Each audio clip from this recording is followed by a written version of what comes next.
Do me a favor, can't you see? I'm on a waiver to be Middle Island you. Oh, do me a favor, share my lot. Do me a favor, tie the knot. Darling, the waiver and we'll come smiling through. Say the word, dear, we do as other folks do, raise 2 or 3. It's absurd, dear, that I should have to coax you. Don't be afraid to take a chance with me. Oh, you won't regret it when we're one. Oh, baby, we'll have fun. I won't forget it, so do me a favor, dear. Yes, yes, yes. Listen, honey, have you got $1.90? Well, I got the dime. Go on out here and find the deposit. Yeah. My. The first time he ever got a $100 bill, Al Capone gave it to him. Now, it's a funny thing how that happened. My father was playing in Chicago. Al Capone lived in a suburb of Chicago called Joliet, Illinois. And he was playing in the show one night at the Sherman Hotel, Hotel Sherman in Chicago. And one night they pulled up in a car, and the guys come in and told him, said, "Come on, Fats, we want to take you somewhere." He said, "What?" And they pulled a gun on him and told him, "Come on." So my father was trying to think, well, what the hell, whose wife am I going out with now that somebody's going to do this to me, right? He didn't know what the hell the problem was, right? So they took him on, blindfolded him, and took him to some place, took the blindfold off, sat him down, and Al Capone said, "Come on, play for us, Fats." And whatever they asked him to play a tune, they stuck $100 in his pocket. And my father's, when he left out of there, they kept him a day and a half. When he left out of there, all his pockets were full of $100 bills. Got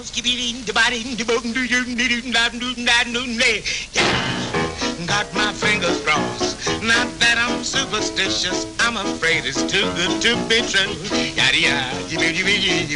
Got my fingers crossed. No wonder I'm suspicious. I'm so gay in skies, I'm much too blue. Blue, don't want no trouble with old man Trouble. That goes double yes on account of because of love, yes. Got my fingers crossed. This really is so delicious. I'm afraid it's too good to be true. Yes, yes, swing it on out, yeah, yeah.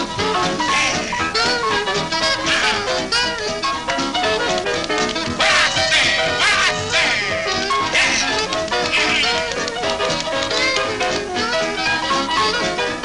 Oh, my.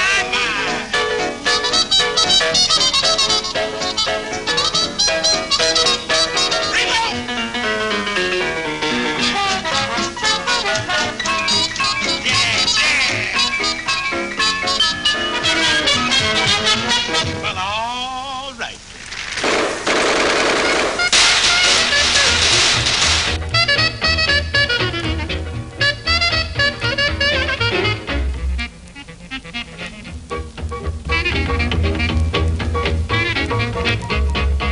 In the jazz age, from say 1922, the music was actually created for dancing because everybody, the world was dance crazy then everywhere.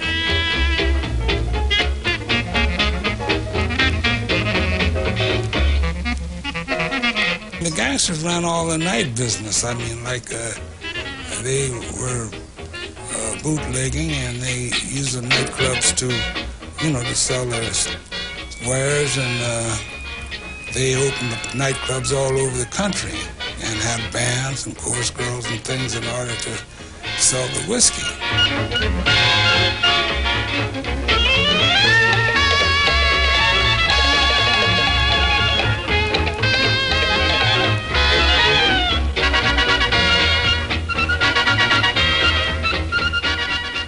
And then also what made the music business was dance halls. They had dance halls. Every little town you could go to had a pavilion, a dance pavilion, and they'd have a house band of local musicians working there.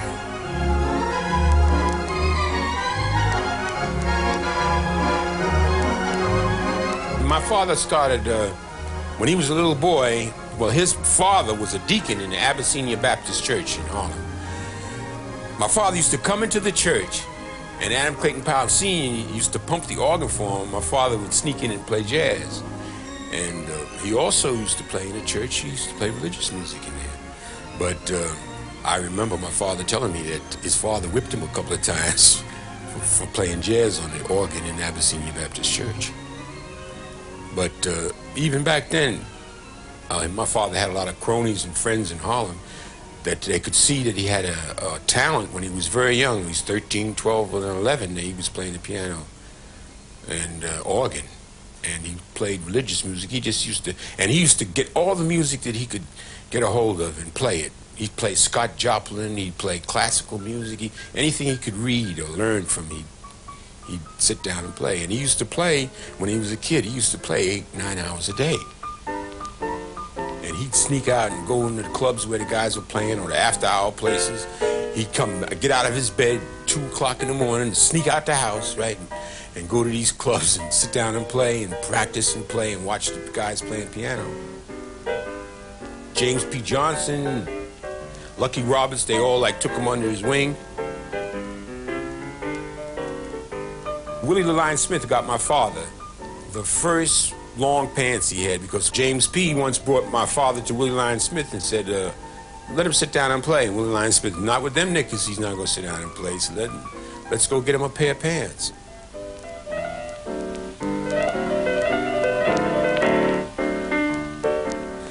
Right after that, when Willie the Lion heard my father play, he fell in love with him right away.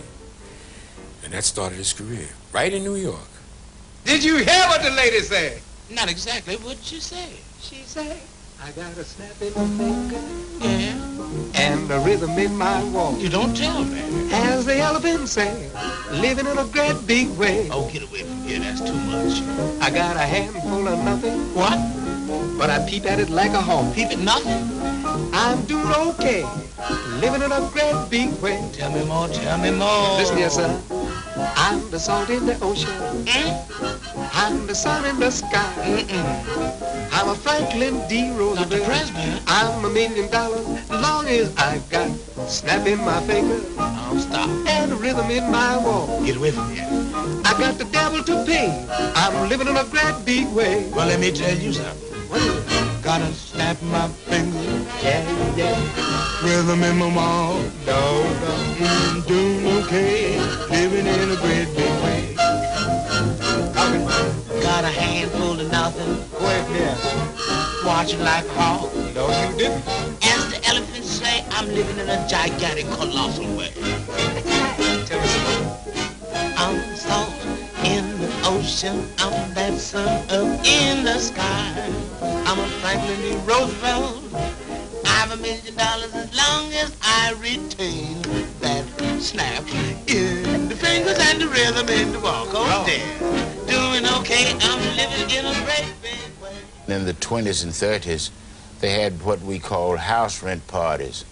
And usually to throw the police off, they would call them joints. And Fats Waller and Andrusov got together and did a thing called This Joint is Jumping, and here it is.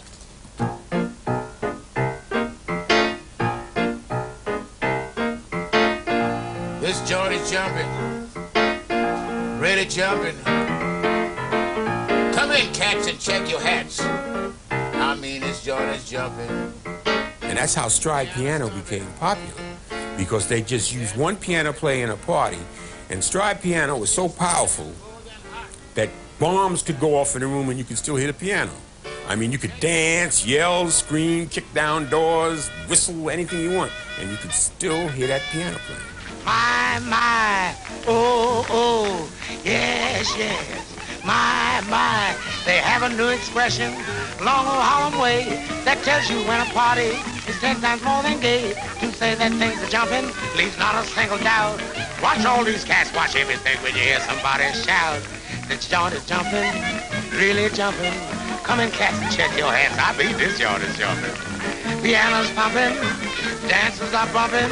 Every Moses on his toes, in fact, the joint is jumping. Check your weapons at the door, just pay a quarter. Burn your leather around the floor, grab anybody's daughter. The roof is rocking. Red parties was always after-hour kind of things, where that sporting fellas, you know, gamblers, and they had poker and craps and all that, and so whiskey and stuff. First of all, you had to be a certain age. If you wasn't, you could tell a good lie or look like you were older to get into them. But once you get in there, drink a whiskey with 50 cents, and you could eat a dinner for 75 cents. And usually, it was owned by a landlady. It's really jumping. I know it. Let me catch and check your hats. I mean, this joint is jumping. Piano thumping, dancers are bumping. Every Moses on his toes. In fact, the joint is jumping. Tell 'em about it. Check your weapons at the door. Now be sure and pay your quarter. That's it, get the Burn your quarter. leather on a poor boy and grab anybody's daughter. Except The my roof is daughter. rocking. The neighbors are knocking. We're all bummed when the wagon comes. I mean, this joint is jumping. Turn it loose.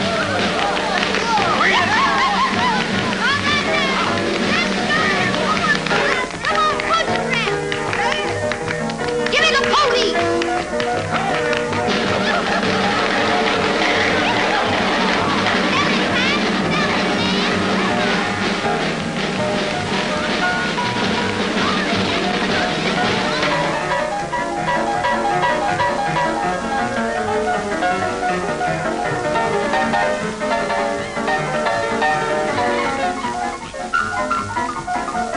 Get your big feet binging, there's plenty in the kitchen.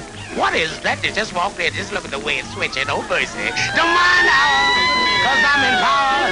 I got bail if we go to jail. I mean, this joint is jumping. Yeah. Up. Don't ever give your right name. No. Don't ever do that. I mean, this joint is jumping. Yeah. It was the swinging of the left hand that designated as being a stride piano. It was practically taking the part that a bass violin now takes in other orchestrations, because stride piano players usually were playing without bass violins or anything in those days.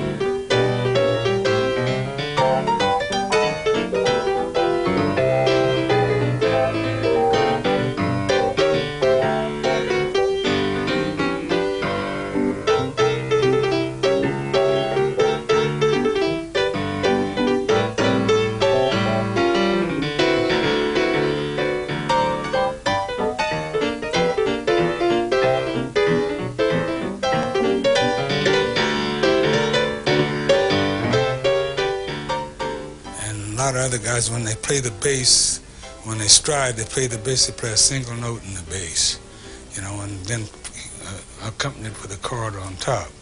Well, Fats used to have a chord on both places, but only the lower chord would be a tenth with the other notes in between with the other fingers, and he would then play the chord on top. Now, Teddy Wilson and Earl Hines would play a tenth, but they didn't put the middle notes in and play the chord on top. With the stride piano I'm talking about. But guys played that according to their physical ability to reach a tenth. But Fats reached it easily, and that's why he was able to apply other notes in the middle of it.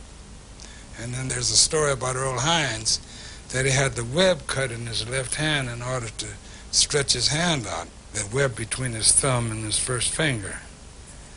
And then I heard another piano player that had an extension put on his little finger so he could reach a flat tenth.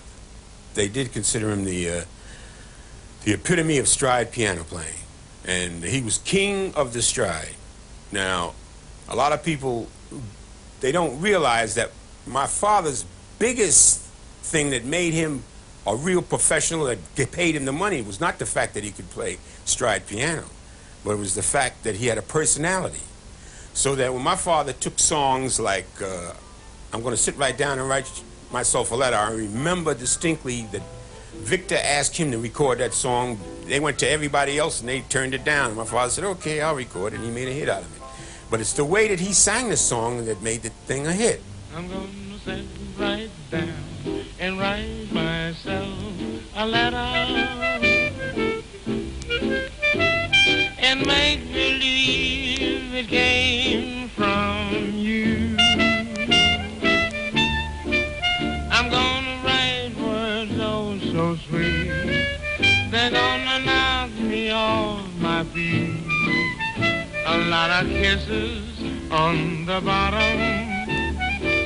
I'll be glad I got 'em. I'm gonna smile and say, I hope you're feeling better.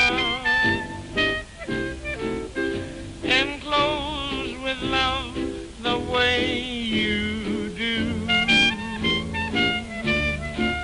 I'm gonna sit right down and write myself a letter and make believe it came from you. The best writer my father ever had, lyricist that ever wrote with him, was Andy Razaf. Razaf was a short form of his name. His name was Razaf Fikio. His grandmother or grandfather was a royalty in Madagascar. And he was a very learned man, and he had a good grasp of the English language, and he could really put lyrics together because he was good at poetry.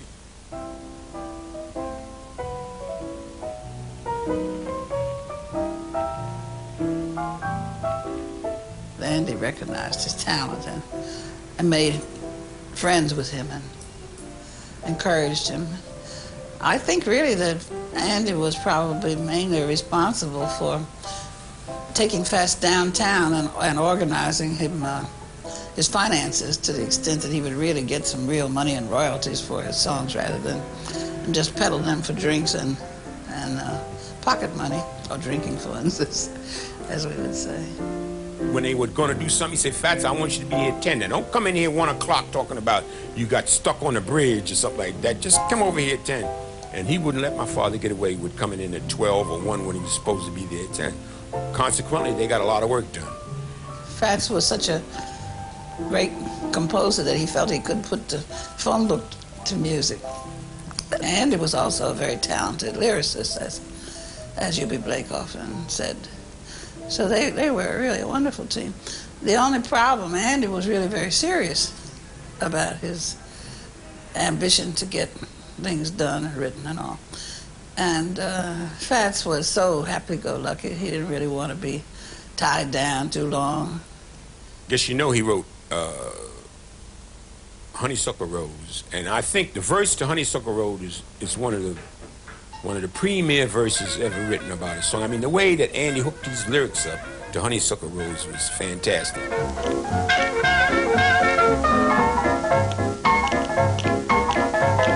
Look at these fine, delicious dinners out here this afternoon.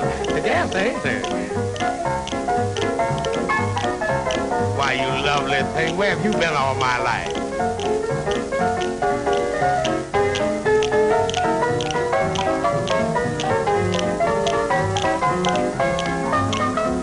Say, do you think I can take the keys for one of you girls there? Huh?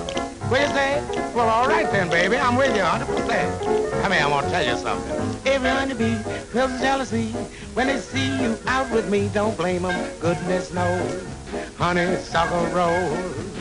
When you pass by flowers through the eye, and I know the reason why.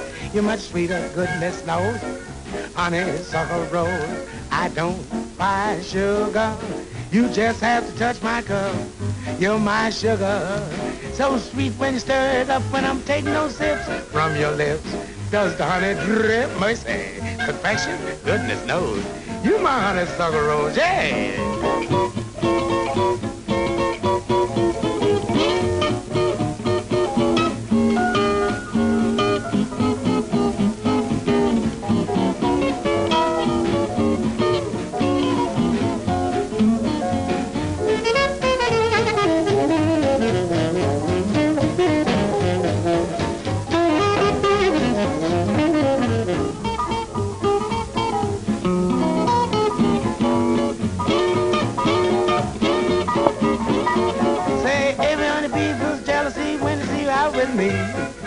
Don't blame him, goodness knows, honeysuckle rose. When you pass my flowers through the side, know the reason why. You're much sweeter, goodness knows, honeysuckle rose. I don't buy sugar, you just have to touch my cup.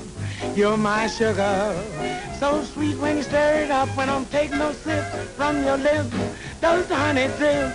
Confection, goodness knows, honeysuckle rose.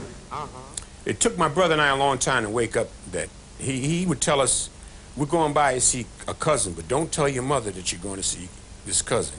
And how my brother and I got wise to who his girlfriends were is he always bought them a piano, so that when he went in their house, he'd play the piano. And he'd nudge my brother and I and say, now, don't tell your mama I brought you over to see your cousin. And there'd be some chick there, right?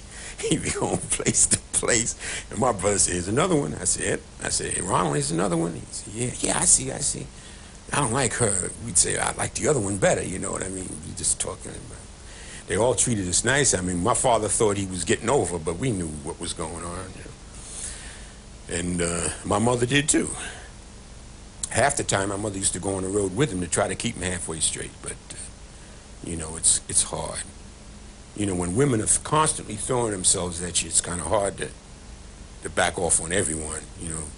I never knew him to be, I mean, I think I took for granted that he was a womanizer and that there were girls always hanging over the piano when he was in nightclubs. But he was never one to, he was not an exhibitionist, you know, about his sexism. He was quite the gentleman as I saw him always.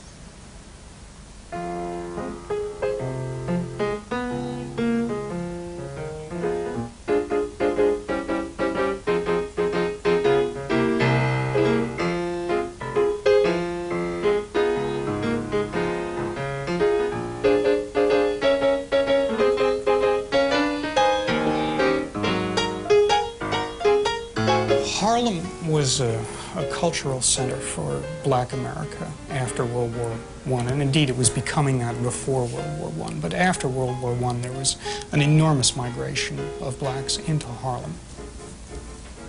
With this new infusion, particularly as far as popular music, jazz, was concerned, a lot of different kinds of music was being heard. This includes blues as well as the more sophisticated kinds of jazz that would be represented by something like ragtime. It don't mean a thing, you ain't got that swing. Do-wop, do-wop, do-wop, do-wop, do-wop, do-wop, do-wop, do-wop. Don't mean a thing, all you got to do is swing. Do-wop, do-wop, do-wop, do-wop, do-wop, do-wop. Makes no difference if it's sweet or hard. Give that rhythm everything you got, pretty mama. Don't mean a thing, you ain't got that swing. We always lived in Harlem until we moved out to Long Island. I mean, we kept an apartment in Harlem somewhere. We either lived on, I was born on 133rd Street, Lenox Avenue. That's right, smack dab in the middle of Harlem. I was in Baltimore with McKinney's Cotton Pickers when Cab came through there with his band. He had 3 saxophones, and he added me on as a 4th saxophone and brought me to New York. And they used to take me up to the Cotton Club. Let's see, I think Duke was playing there. And the show was so fabulous with the girls and all, it just upset me, you know, to see all of this, because where I came from, out west, we have never seen anything like that. If they had a nightclub, maybe they had 2 or 3 girls or 4 girls, but the Cotton Club had about 24 girls. They had 12 dancing girls, and they had 12 what you call posing girls that walked around, you know, big girls. And they were all very beautiful girls.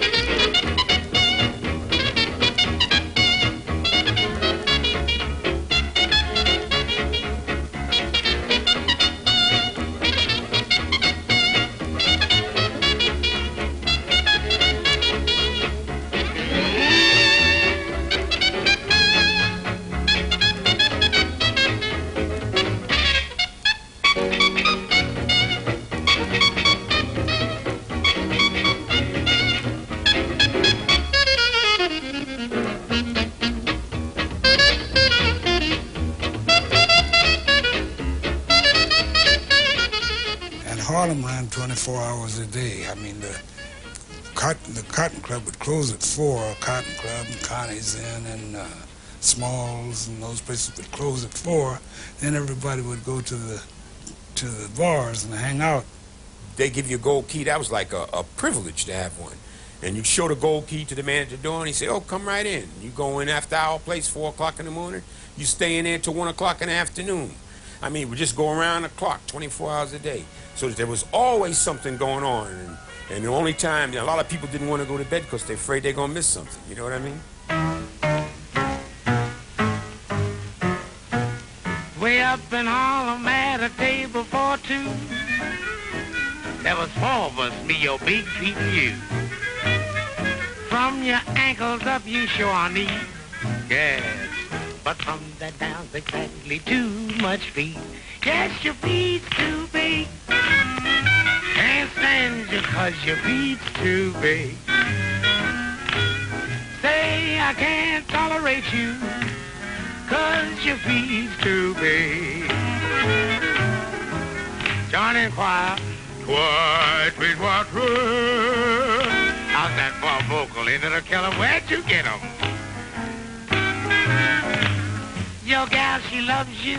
She thinks you're nice. She claims you got everything to take you to paradise. Ain't that a killer? She likes your loving. She likes your rig. But man, oh man, them things is too big. Yes, your feet's too big. Can't stand you 'cause your feet's too big. Say I can't tolerate you, nay, 'cause your feet's too big. Cedric, on your feet and earn your salary, son, blow.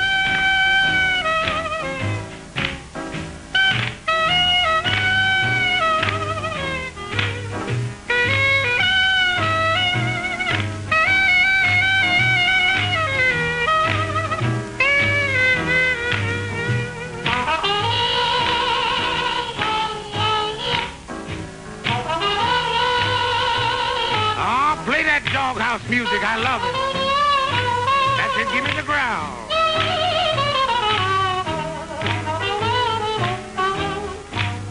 Say your pedal extremities are colossal, but to me you ain't nothing but an old fossil. Yes, you got me walking, talking, and squawking, 'cause your feet's too big. Yes, your feet's too big. Can't stand you 'cause your feet's too big. Say I can't tolerate you, I really hate you, 'cause your feet's too big. In fact, your pedal extremities are a bit obnoxious. Where did you get them, son? Where did you get them? One never knows, do one. I've got my fingers crossed. Not that I'm superstitious. I'm afraid it's too good to be true. Look at there, look at there, look at there. I've got my fingers crossed. No wonder I'm suspicious. I'm so gay and skies are much too blue. What I say, what I say, what I say. Yes. No.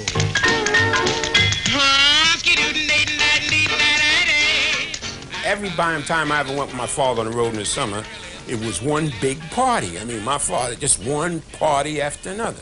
There was no, when my father was in a show, like for instance, he played at the Royal Theater in Baltimore. These were the theater circuits, and they do 5 shows a day. They start doing the shows at 10 o'clock in the morning and don't stop till 2 o'clock at night. You go into my father's dressing room, there'd be 30 people deep in a room that would only hold 10 people comfortably. There'd be 30 people deep, bottles, drinking, hey, Fats doing this, so-and-so. He could hardly get in there himself. And he'd be like that all day long. If I drink as much as him, I'd be dead, out. Because he could drink, he'd go to work, and when I first met him in Cincinnati, he'd go to work and take a gallon jug of whiskey, which was bootleg whiskey, and set it down by the piano. And by the time the night had gone, that bottle would be empty. And he would still be just like he never had a drink. After 3 o'clock, we'd go into town to where a couple of the gangsters in town had a after-hour place. They knew how to do business with the higher-ups uptown, and they were allowed to remain open. They served fried chicken, hot biscuits with honey, and whiskey, and sometimes gambling. And they had an open bar where you could get any kind of drink that you wanted after hours. So Fats would go down there, and we'd come in from work, and he'd go down there to, he ate quite a bit. He was a heavy eater, and we'd go in there, and the owners would be so glad to see Fats. Everything was on the house. They'd start bringing out them hot biscuits with the honey, and delicious fried chicken he had there. And they would always have a full bottle of liquid spirits at his disposal. And if he felt like playing, which he usually did after he had a couple of shots, he'd go up and entertain, and the gangsters were getting free entertainment, and he was having a whole lot of fun.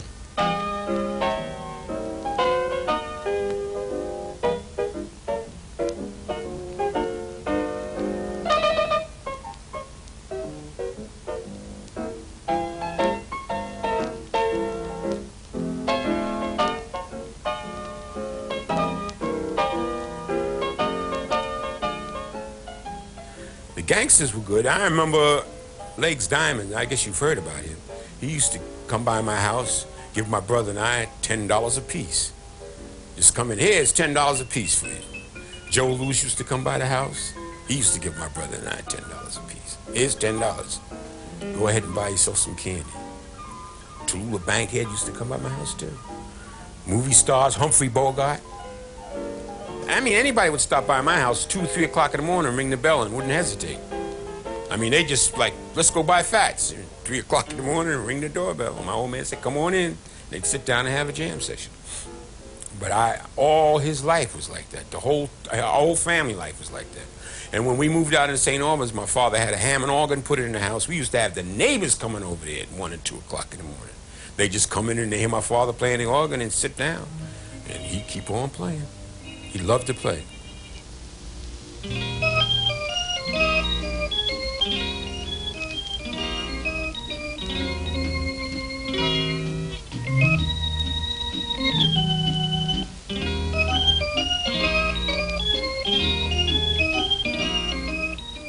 My father got the idea of Jitterbug Waltz from me playing Bach Inventions.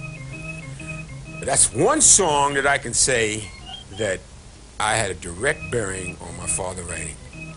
And that was originally the first jazz waltz ever written, Jitterbug Waltz.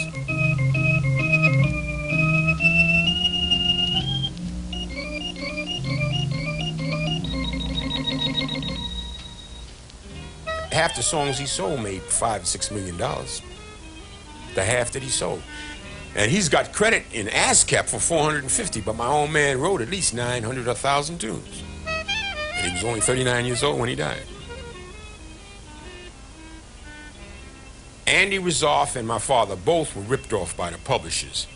My father would sell a publisher a song and he'd give him $50 down, and then he wouldn't see any royalties for maybe a year and a half, and then when he get a check, it would be for $30 or $40. Now, and the song would be hit on a hit parade, and my father would be getting $30 or $40. So what Andy and my father used to do, they used to go, there was a place in New York called, at 1619 Broadway, called the Brill Building, and most of the publishers in New York were in that building. So my father would write a song with Andy, and Andy would write about 6 or 8 sets of lyrics to the same song, and go into one publisher and sell it to them, go into another publisher with another set of lyrics and sell it to them, go into another publisher with another set of lyrics and sell it to them, and then when he got through selling it 5 or 6 times, he'd sit up and say, now you all battle out who owns the song.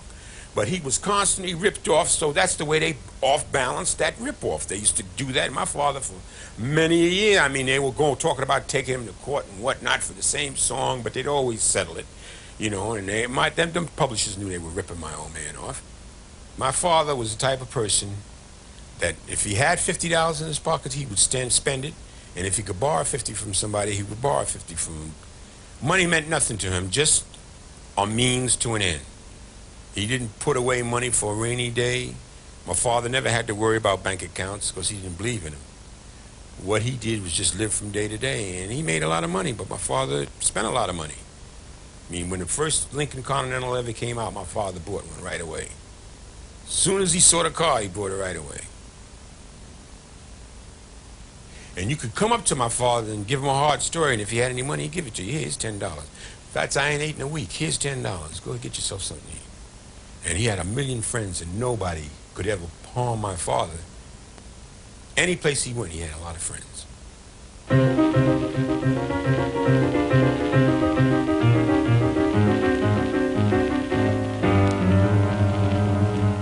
My father believed in the 3 Bs, Bach, Beethoven, and Brahms. The first time that my father ever really got serious and walked out on the stage at Carnegie Hall, I mean, and he played, I mean, he was the epitome of a pianist playing jazz. And the thing was a flop because my father didn't sing, didn't joke.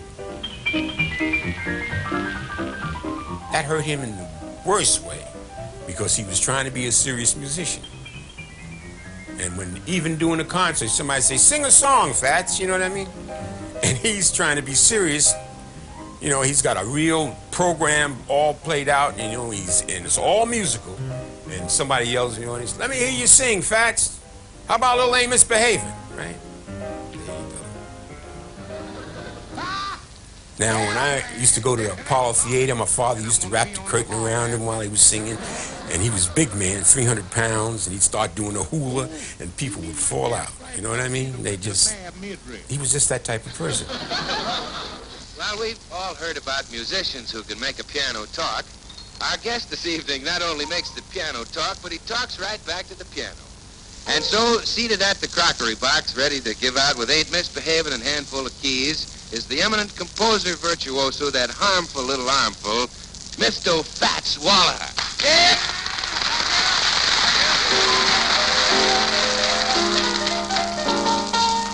No one to talk with all by myself. No one to walk with all I'm happy on the shelf. Ain't misbehaving, saving my love for you and you. All the nightclubs and dance halls had a broadcast, a live broadcast in Chicago. Every hotel in Chicago had a band, and you could sit up all night listening to one band right after the other on the radio. My father got a 15-minute show in Cincinnati. In fact, we moved to Cincinnati, and I lived in Cincinnati 9 months when my father had the show WWRL coming from Cincinnati. It was a 15-minute show, and the station in Cincinnati when my father had it was the most popular station in Ohio. And for that 15 minutes, people would turn in at night to listen to my father. Ah, beat me, Daddy. Beat me, yes, I just ate the ball. Come on, you termite. Yeah. It was a very popular show. In fact, they tried to get him to sign a contract for a half-an-hour show.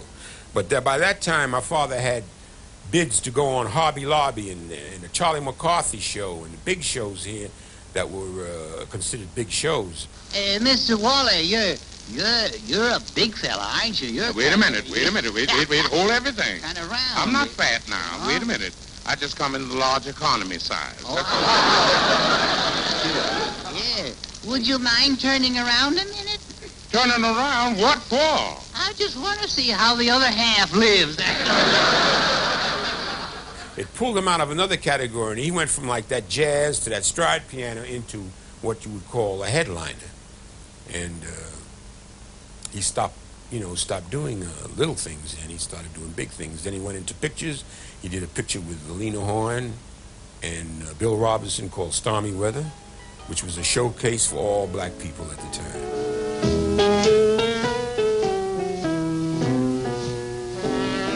No one to talk with, all by myself.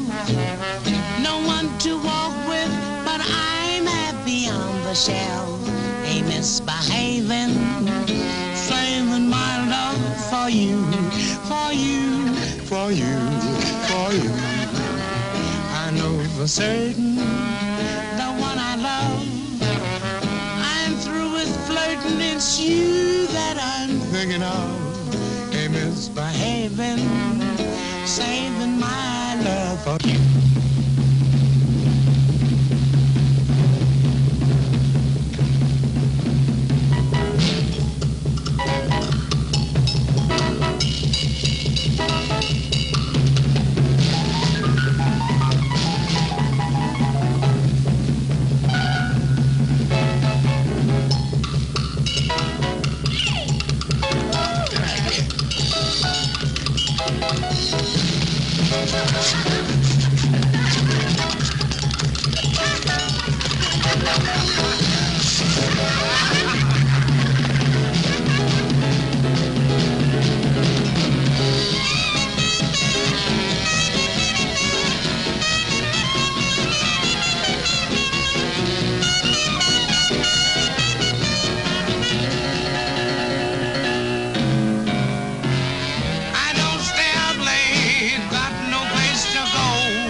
When my father first played in pictures, they wanted him to be a shoeshine boy, see, because he was black and he couldn't have any kind of stature, so they wanted him to be a shoeshine boy. My father said he would not play a shoeshine boy.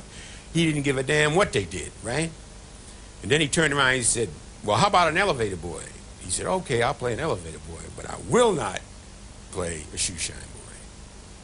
So when I stopped to think about that, I said, he got them to give in just a little bit, but what's the difference between an elevator boy and a shoeshine boy? It's really not anything different, except that my father wasn't going to give that.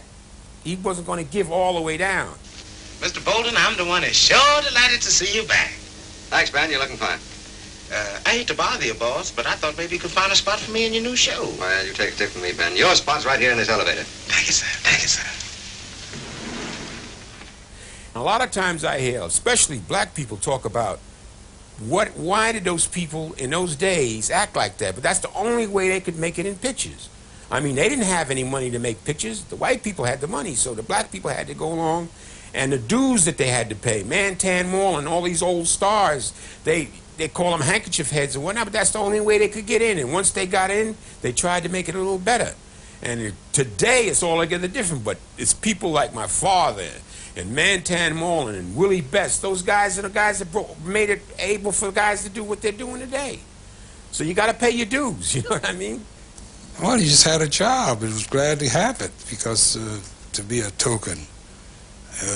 I like to be a token now someplace because that's all you're going to ever get. There were always places where black guys just couldn't work because they weren't accepted there. It's like in, you could take Chicago for an instant, even as far back as in the 40s and 50s. There were certain places downtown that never had a black entertainer or a musician in the inside of the doors. They just were not hired. We all, most in those southern towns, stayed with private families because there was no hotels for us. And maybe they have one little, sometimes they'd have a little hotel, black hotel, own hotel, but most of us stayed in private families. Now with Cab Calloway, we had a train. We stayed on the Pullman. We used to go do all our one-nighters through the South on Pullman. With the Pullman, they'd pull the train into the town and sidetrack our car. We had a baggage car and a Pullman car, and we'd play the dance, come back and get on the train, and they'd pull us out the next day to the next town. My father played what they call a Southern Circuit. When you went down to the South, they had a line down the middle, and the whites would be on one side, and the blacks would be on the other side. And they'd be listening to the same music, but they couldn't intermingle. I mean, that was one bad thing about all of that. And they would still intermingle, though, but they do it kind of slick, like, you know, wouldn't be out in public, you wouldn't do that. But my father didn't play the Southern Circuit too often. That's for that reason. That's the reason he didn't, because he didn't like it. The next number is What Did I Do to Be So Black and Blue?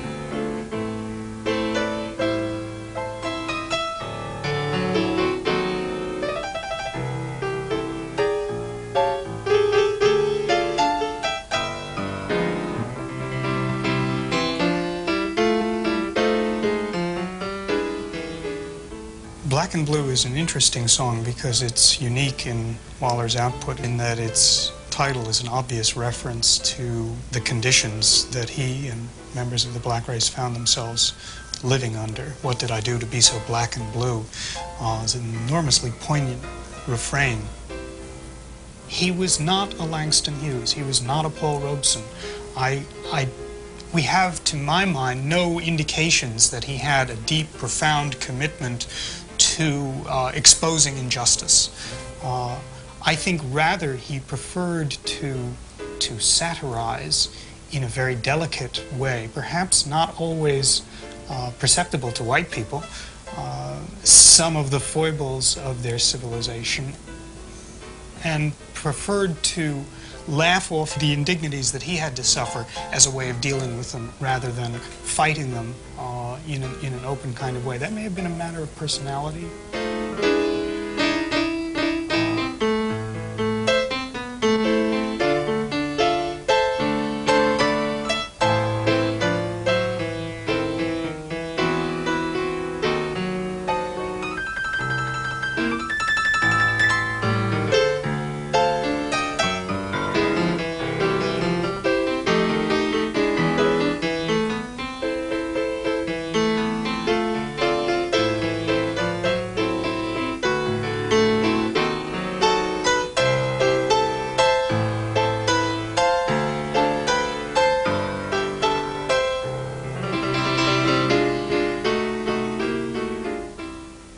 He could be hurting inside, but when he started to entertain, it would all go away, and he just entertained.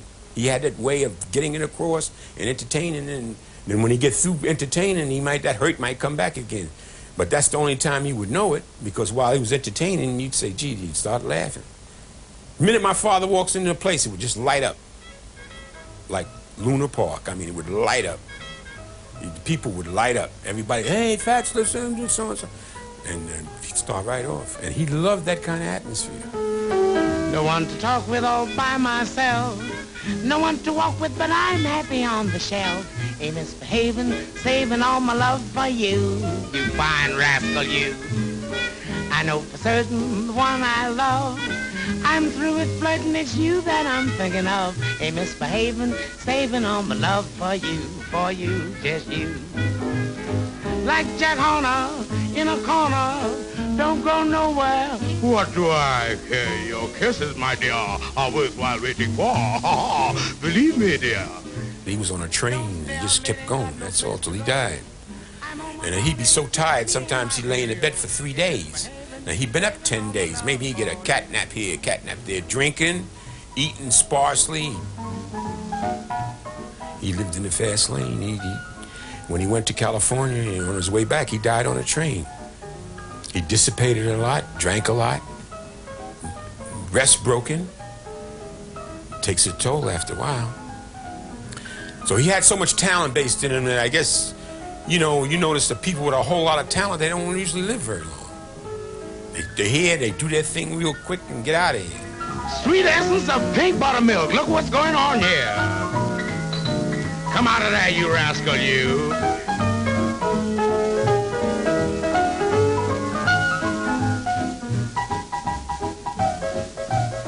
That's easy, isn't it, Johnson? Take me, darling, take me to heaven. No one to talk with all by myself. No one to walk with, but I'm happy on the shelf. Ain't misbehaving, saving all my love for you. You better save your confection for me. I know for certain the one I love. You do? I'm through with flirting, it's you that I'm thinking of ain't misbehaving. I'm saving my love for you. Oh, pat me on my back and call me shorty. Jackie Horner in the corner. Don't go nowhere. The only thing that he had time for was partying and music. And basically, it all came from the music, because my father would only stop partying for the music, which meant that the music came first. All my love for you. Come here so I can tell you something, baby. Like Jack Horner in a corner, don't go nowhere. I don't care. Your kiss is always waiting for. Believe me. Ah, but I don't stay out late. I don't care. That's fine. I'm home about 8. Me and my radio. Well, all right. Ain't misbehaving. Saving my love for you. I'm saving my love, baby. Saving all my love for you. Yeah. And now here it comes. That one and only composition, Honeysuckle Rose, by yours truly, Little Fatsy Watsy Waller. And here it is. Take it away, boys. We in the groove for it, Honeysuckle Rose.